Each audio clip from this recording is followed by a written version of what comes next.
ఉమ్మడి ఆంధ్రప్రదేశ్ రాష్ట్రంలో 'పవన్ కళ్యాణ్ హఠావ్ పాలిటిక్స్ బచావ్' పుస్తకం తీవ్ర సంచలనం రేపిన సంగతి మీ అందరికి తెలిసిందే. ఇదేం కొత్త విషయం కాదు. సో, దీని ఎనకాల ఇప్పుడు చాలా పెద్ద దుమారం రేగుతుంది. అదేంటంటే, శనివారం జరిగిన ఓ ప్రమాదంలోని 'పవన్ కళ్యాణ్ హఠావ్ పాలిటిక్స్ బచావ్' పుస్తక రచయిత బొగ్గుల శ్రీనివాస్ అనుమానాస్పదంగా అయితే మృతి చెందారు. 2014లో జరిగిన ఈ సార్వత్రిక ఎన్నికల సమయంలోనే పవన్ కళ్యాణ్‌ను విమర్శిస్తూ పుస్తకం తీసుకొచ్చారాయన. పవన్ కళ్యాణ్ రాజకీయ ప్రవేశాన్ని వ్యతిరేకిస్తూ ఆయన నిజమైన నాయకుడు కాదని, కేవలం రీల్ బెంగాల్ టైగర్ అని ఓ పుస్తకంలో విమర్శించారాయన. అప్పట్లో ఈ పుస్తకం తీవ్ర చర్చకి దారితీయగా రచయిత అరెస్ట్‌కు గురయ్యారు. సో, ఆ తర్వాత రచయిత బొగ్గుల శ్రీనివాసు నిన్న ఖమ్మంలో జరిగిన ఓ రోడ్డు ప్రమాదంలో అనూహ్య మరణానికి గురయ్యారన్నమాట. శనివారం ఉదయం ఆయన ప్రయాణిస్తున్న కారు కూసుమంచి వద్ద పాలేరు రిజర్వాయర్‌లోకి దూసుకెళ్లడంతో వెనక సీట్‌లో కూర్చున్న బొగ్గుల శ్రీనివాస్ నీటిలో మునిగిపోయినట్టు స్థానికులైతే చెబుతున్నారు.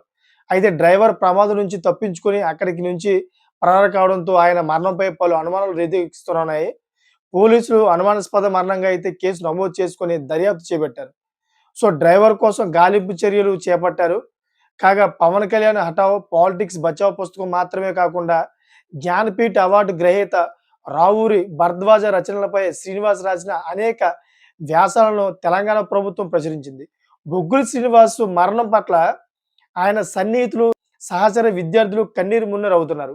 ఆయన మరణంపై దర్యాప్తు జరిపించాలని ప్రభుత్వాన్ని డిమాండ్ చేస్తున్నారు. అసలు ఆయన ఎలా చనిపోయాడని చెప్పేసి ఒక పెద్ద ట్విస్ట్ లాగా అయితే మొదలవుతోంది. ఎందుకంటే పవన్ కళ్యాణ్ మీద విమర్శిస్తూ ఈ పుస్తకం రచించడం వల్ల అసలు ఎవరి మీద ఈ నింద వేస్తారు అనే విధంగా అయితే ఇప్పుడు టెన్షన్ అయితే నెలకొంది.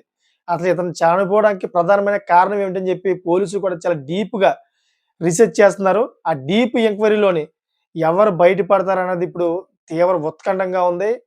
తీవ్ర టెన్షన్‌లోకి లోనై ఉంది.